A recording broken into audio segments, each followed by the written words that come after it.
parce qu'elle rapproche de la vérité, non parce qu'elle attire les louanges, à continuer davantage, à plutôt dire à continuer d'avancer, même lorsque personne n'encourage nos efforts. Les plus grandes âmes de l'histoire n'ont jamais été définies uniquement par ce qu'elles ont montré au monde. Elles ont surtout été façonnées par ce qu'elles accomplissaient lorsque personne ne les observait.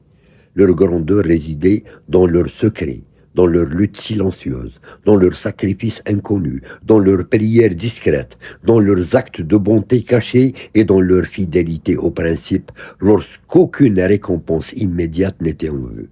C'est pourquoi il est essentiel de réhabiliter la valeur du cachet. Nous devons réapprendre à admirer ce qui ne se voit pas. Nous devons retrouver le goût des victoires intérieures. Nous devons enseigner aux nouvelles générations que l'être humain ne se résume pas à son image publique, que la profondeur d'une âme ne se mesure pas à sa popularité, que la noblesse d'un cœur ne dépend pas de sa visibilité, que certaines des plus grandes réussites sont précisément celles qui demeurent inconnues. Car, au terme de notre existence, lorsque disparaîtront les titres, les distinctions, les réputations et les souvenirs que les autres conserveront de nous, il restera une réalité plus fondamentale que toutes les autres, la vérité de ce que nous avons été lorsque personne ne regardait. Là se trouve la mesure authentique de la réussite.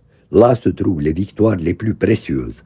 Là se trouvent ces triomphes silencieux que personne n'applaudit mais qui élèvent l'âme, purifient le cœur et donnent à une vie sa véritable grandeur.